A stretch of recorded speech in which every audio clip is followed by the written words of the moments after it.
झींगा और भोला नाम के दो दोस्त रहा करते थे। भोला अपने नाम के मुताबिक भोला ही था, वहीं झींगा एक शरारती और बिगड़ैल लड़का था। वो दिन भर आवारागर्दी करने के अलावा और कोई काम नहीं करता था। भोला के पिता गुजर चुके थे। वो अपनी अपाहिज माँ का बहुत ख्याल रखता था। वो दिन भर अपनी छोटी सी जमीन में खेती करके पसीना बहाता था। एक दिन भोला जब शाम को थका हारा घर आया तो उसकी माँ विमला ने उससे कहा, बेटा भोला, तू दिन भर इतनी मेहनत करता है और फिर रात को आकर मेरे लिए खाना भी बनाता है, थोड़ा आराम भी कर लिया कर बेटा। ये कैसी बातें कर रही हो माँ? मेरी उम्र अभी जवानी की है और जवानी की उम्र काम करने की होती है, आराम करने की नहीं। मैं तुझे दिन भर पसीना बहाते हुए देखती हूँ तो मुझे अपने अपाहिज होने पर बहुत अफसोस होता है कि मैं तेरे लिए 2 वक्त की रोटी भी नहीं बना सकती। अरे दिल छोटा मत करिए माँ जी, जब मैं आपके लिए खाना बनाता हूँ तो मुझे बहुत अच्छा लगता है। भोला ने इतना कहा ही था कि तभी पड़ोस में रहने वाले सुखिया चाचा वहाँ पर आ गए और विमला की ओर देखकर बोले, विमला बहन, बहुत खुश नसीब हो कि भोला जैसा पुत्र तुम्हें मिला है। एक तुम्हारा पुत्र भोला है जो दिन रात खेतों में काम करके पसीना बहाकर तुम्हारी कितनी सेवा करता है, और तो और वो तुम्हारे लिए खाना भी बनाता है। और एक मेरा पुत्र है जो दिन भर आवारागर्दी करने के अलावा और कुछ नहीं करता। अरे चाचा, ऐसी बात नहीं है। झींगा धीरे धीरे करके काम करने लगेगा। क्या खास काम करने लगेगा बेटा? पहले तो वो सिर्फ काम नहीं करता था, दिन भर निठल्ला बनकर घूमता था, लेकिन अब तो वो गांव की लड़कियों को भी छेड़ने लगा है। तो आप उसकी शादी क्यों नहीं कर देते? शादी के बाद वो सुधर जाएगा। ये कैसी बातें कर रही हो बिमला बहन? मैं उसकी शादी करके किसी लड़की की जिंदगी बर्बाद नहीं करना चाहता। काम काज तो कुछ करता है नहीं, जो अपने लिए एक वक्त की रोटी का इंतजाम नहीं कर सकता, वो अपनी बीवी को क्या खिलाएगा? भोला, तू तो उसका दोस्त है, उसे समझाता क्यों नहीं बेटा? आप बिल्कुल चिंता मत कीजिए सुखिया चाचा, मैं कल इसके बारे में झींगा से जरूर बात करूंगा। अरे ये लो, मेरे घर पर आज खीर बनी थी और खीर तुम्हें बहुत पसंद है ना भोला, इसलिए मैं तुम्हारे लिए लाया हूँ। भोला ने सुखिया चाचा के हाथ से खीर ले ली और सुखिया मुस्कुराता हुआ वहाँ से चला गया।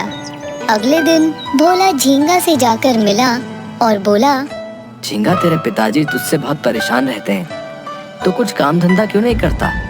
झींगा भोला का दोस्त तो था, लेकिन वो अंदर ही अंदर भोला से बहुत जलता था, क्योंकि गांव में सब लोग भोला की तारीफ करते थे और उसकी बुराई। भोला की बात पर झींगा गुस्से से बोला, तो मेरा बाप अब मेरी शिकायत पड़ोसियों के घर भी जाकर करने लगा है? ऐसी बात नहीं है झींगा, सुखिया चाचा हमारे घर जैसे ही तो है, और तू तो मेरा दोस्त है। भला वो मुझसे नहीं कहेंगे तो और किससे कहेंगे? तो तू मेरे बाप का वकील बनकर आया है?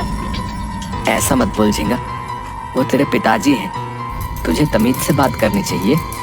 अगर तू कुछ काम काज करेगा तो उसमें तेरा ही फायदा होगा भाई, और तेरे पिता के ऊपर मेहनत का बोझ थोड़ा कम हो जाएगा।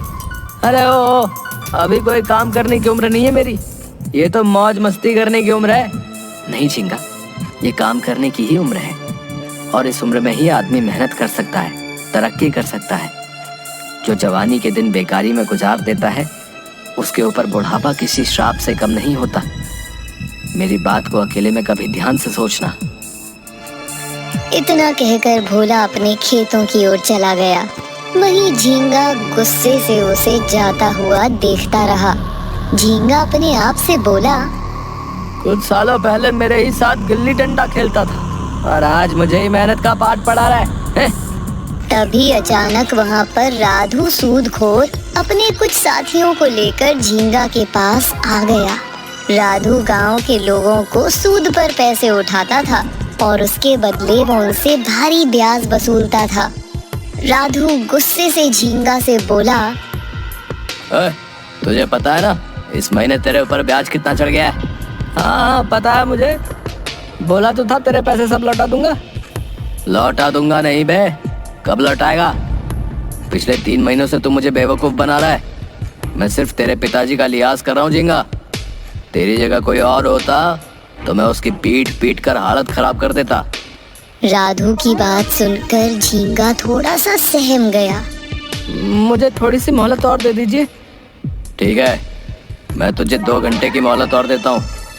अगर 2 घंटे के अंदर मेरे पैसे ब्याज सहित नहीं मिले ना, तो मैं अपने पैसे तेरे बाप से जाकर वसूल लूंगा और उन्हीं के सामने तुझे मार मार कर तेरा भर्ता बना दूंगा, समझा? इतना कहकर वो गुस्से से वहां से चला गया। झींगा अपने आप से बोला, अब क्या होगा? जो पैसे मैंने इससे ब्याज में लिए थे वो तो सब जुए में हार गया। ये नई मुसीबत क्या आ गई यार। अगर राधु पिताजी के पास पहुंच गया तो वो मुझे घर से निकाल देंगे। तभी झींगा के दिमाग में एक तरकीब सूझी। तरकीब आते ही झींगा की आंखें चमक गईं और फिर वो अपने आप से बोला, एक काम करता हूँ, भोला से मांगता। इस पूरे गांव में सिर्फ भोला ही है, 1 नंबर का बेवकूफ, जिसे ये बेवकूफ गांव वाले समझदार कहते हैं। उसे जाकर बेवकूफ बनाता हूँ। मुझे उम्मीद है कि वो मुझे पैसे जरूर देगा। झींगा दौड़ता हुआ भोला के पास पहुंच गया और रोता हुआ चेहरा बनाकर मदद मांगने लगा। अरे तुझसे मैंने मना किया था जुआ खेलने के लिए, लेकिन तू फिर भी जुआ खेला। अब देख, राधु तुझे मारने के लिए कह रहा है। मुझे बचा ले यार, मुझे तू पैसे दे दे। मैं वादा करता हूँ कि अब कभी भी जुआ नहीं खेलूंगा और मेहनत से काम करूंगा और मेहनत करके तेरे पैसे जल्द से जल्द लौटा दूंगा। भोला की फसल कुछ दिन पहले ही बिकी थी। उसके पास पैसे रखे हुए थे। भोला ने वो पैसे झींगा के हाथों में देकर बोला, ये ले पैसे और जाकर राधु को दे दे और कल से कामकाज शुरू कर दे। झींगा पैसे लेकर वहाँ से सीधा राधु के पास पहुँच गया और उसने वो पैसे राधु को लौटा दिए। मगर झींगा एक बिगड़ैल लड़का था। 2 दिन बाद वो राधु से उससे भी ज्यादा पैसे और भारी ब्याज पर ले आया और कुछ ही दिनों में झींगा ने वो सारे पैसे जुए और शराब में उड़ा दिए। इधर भोला की माँ की तबीयत अचानक से खराब हो गई और डॉक्टर ने भोला को ये बोल दिया कि उसकी माँ का इलाज लंबा चलेगा। भोला को अचानक पैसे की जरूरत आ पड़ी। भोला दौड़ता हुआ झींगा के पास पहुंचकर बोला, झींगा, तूने जो मुझसे पैसे लिए थे, मुझे उसमें से थोड़े पैसे दे दे। मेरी माँ की तबीयत खराब हो गई है, मुझे पैसों की सख्त जरूरत है। झींगा अचानक सकपका गया। अभी तो मेरे पास पैसे नहीं है यार, बाद में दे दूंगा। झींगा, तूने मुझसे कुछ वक्त की मोहलत लेकर पैसे लिए थे। जब तक मुझे पैसों की जरूरत नहीं पड़ी मैंने तुझसे पैसे कभी नहीं मांगे, लेकिन आज मुझे वाकई पैसों की बहुत ज्यादा जरूरत है। भोला की ये बात सुनकर झींगा का गुस्सा 7वें आसमान पर पहुंच गया। तुझे तो गांव में हर कोई अच्छा बोलता है ना, है? तुझे तो कोई भी उधार दे देगा, जाकर कहीं और से उधार क्यों नहीं मांग लेता? मैं उधार क्यों मांगूंगा झींगा, जब मेरे पैसे तेरे ऊपर निकल रहे हैं। झींगा ने भोला को पैसे देने से साफ इनकार कर दिया। इस बात पर भोला का दिल टूट गया। वो बुरी तरह से परेशान होकर बोला, तू मेरा दोस्त है झींगा, इसलिए मैं चाहकर भी तुझसे बुरा नहीं बोल सकता। लेकिन हाँ, अब मैं तेरी शिकायत सुखिया चाचा से जरूर करूंगा। सिर्फ उन्हीं का लिहाज करके मैं यहाँ से चुपचाप जा रहा हूँ।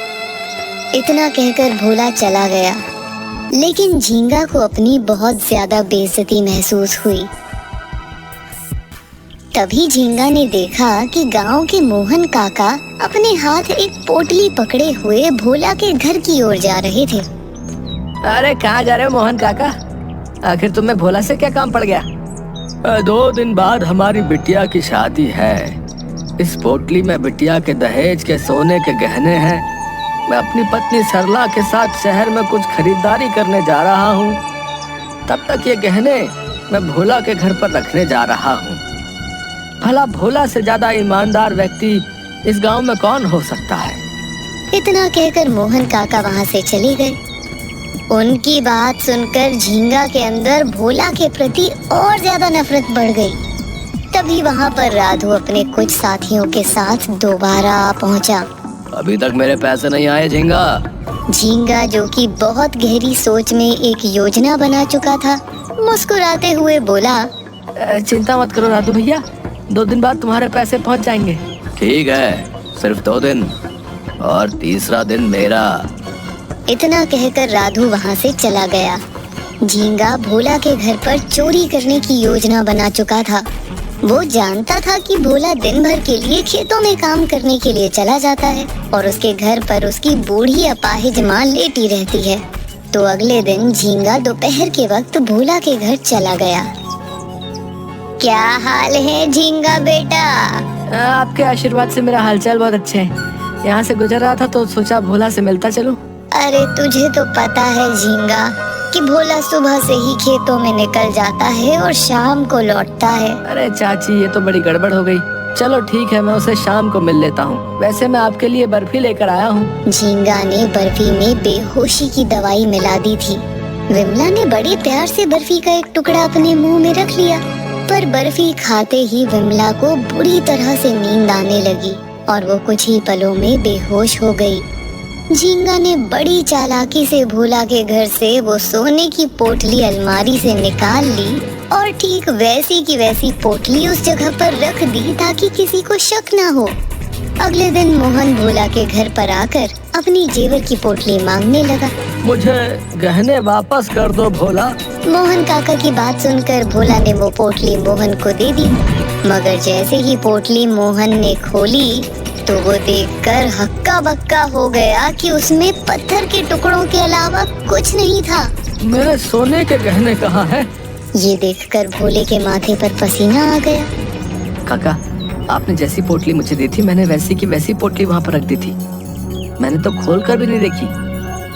अरे ये क्यों नहीं कहता भोला कि तेरी गहनों पर नियत खराब हो गई और तू उन्हें बेच आया? मुझे तुमसे ये उम्मीद नहीं थी। मेरी बात का यकीन कीजिए काका। तो फिर इसमें ये कंकड़ पत्थर कहाँ से निकल आए? ये मामला इतनी आसानी से खत्म नहीं होगा भोला। मैं तेरी शिकायत गांव के मुखिया से करूंगा। कुछ ही देर में वहाँ गांव के मुखिया, पड़ोसी सुखिया और लोगों की भीड़ लग गई। उन सब में झींगा भी था जो बहुत खुश था। हर कोई भोला को बुरा बोल रहा था। तो ये है तेरी मेहनत भोला? लोगों की आंखों में धूल झोंकते हुए तुझे शर्म नहीं आई हैं? तूने अपने ही गांव में डाका डाल दिया। ये है इस भोला की सच्चाई। तुम सबने ही इसे सर पर बिठा रखा था। मुझे तुझसे ये उम्मीद नहीं थी भोला। देखते क्या हो, मारो इसको। गांव वालों ने मिलकर भोला की बुरी तरह से पिटाई की। भोला की माँ विमला ने आंसू बहाकर भोला की ओर देखकर कहा, मुझे तुझसे ये उम्मीद नहीं थी बेटा। मेरी परवरिश में आखिर क्या कमी रह गई थी? अरे तू तो मेरा बेटा है, तूने चोरी क्यों की? मैं सच कहता हूँ माँ, मैंने कोई चोरी नहीं की। मगर भोला की बात पर कोई भी यकीन करने के लिए तैयार नहीं था। तभी अचानक मोहन काका की पत्नी सरला काकी मोहन के पास आकर बोली, भोला को क्यों मार रहे हो तुम सब? तुम्हें पता है, तुमने मुझे जो गहने दिए थे भोला के घर पर रखने के लिए, इस भोला ने वो सारे गहने बेच दिए। और उस सोने को बेचकर इस बेचारे को मुश्किल से 100 भी नहीं मिले होंगे। ये क्या कह रही हो तुम? क्योंकि वो सोने के गहने असली के नहीं थे, बल्कि पीतल के थे। उसमें सोने का पानी चढ़ा हुआ था। असली सोने के कंगन तो मेरे पास हैं। लेकिन फिर वो पोटली? अरे मैंने तुम्हें तोते की तरह बताया था कि अलमारी में 2 रंग की पोटलियां रखी हुई हैं, नीली और लाल। लाल वाली में नकली गहने हैं और नीली वाली में असली। तुमने लाल वाली पोटली उठाकर भोला को दे दी। वो तो अभी अचानक मेरी नजर पड़ गई तो मैं तुरंत यहाँ पर आ गई। मैं भोला को अच्छी तरह से जानती हूँ। भोला चोरी कभी नहीं कर सकता। सरला काकी ने इतनी बात कही ही थी कि तभी अचानक राधू गुस्से से लाल पीला होता हुआ वहाँ पर आ गया और झींगा से बोला, अरे नकली गहने देकर मुझे बेवकूफ बनाता है? इतना कहकर राधू ने वही चुराई पोटली सबके सामने फेंक दी। झींगा की पोल खुल चुकी थी। सभी लोग समझ गए थे कि चोरी करने वाला झींगा ही है। तभी विमला बोली, अब मुझे याद आया, कल झींगा ही भोला से मिलने के लिए आया था। इसने मुझे बर्फी का टुकड़ा भी खिलाया। उसे खाते ही मुझे बुरी तरह से नींद आने लगी और अभी भी मेरा सर भारी हो रखा है। शायद इसी वजह से मैं इस बारे में बताना ही भूल गई। मुझे माफ कर दो भोला। तू मेरा बेटा नहीं हो सकता। तू बेटे के नाम पर कलंक है, कलंक। तू अगर मेरे घर पर डाका डालता तो मुझे इतना बुरा नहीं लगता, लेकिन ये तो तेरा दोस्त था। मैंने तेरे जैसा बदमाश दोस्त आज तक नहीं देखा। इस बार झींगा ने हद पार कर दी है। भोला जैसे सीधे साधे व्यक्ति को हम सब ने बेवजह मारा। देखते क्या हो, मारो झींगा को, भूत बना दो साले का। सभी गांव वाले झींगा को बुरी तरह से पीटने लगे, मगर भोला ने झींगा को और ज्यादा पीटने से बचा लिया। अब मत मारो इसको, ये मेरा दोस्त है। मैं इसे अपनी आंखों के सामने मार खाते हुए नहीं देख सकता।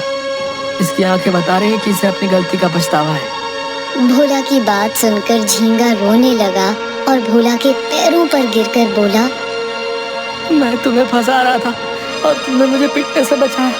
सच में भोला, तुम्हारी सच्ची दोस्ती ने मेरी आंखें खोल दी और मुझे एक बदमाश दोस्त से एक सच्चा दोस्त बना दिया। झींगा ने हाथ जोड़कर सबसे माफी मांगी और उस दिन के बाद झींगा भोला के साथ मेहनत करने लगा।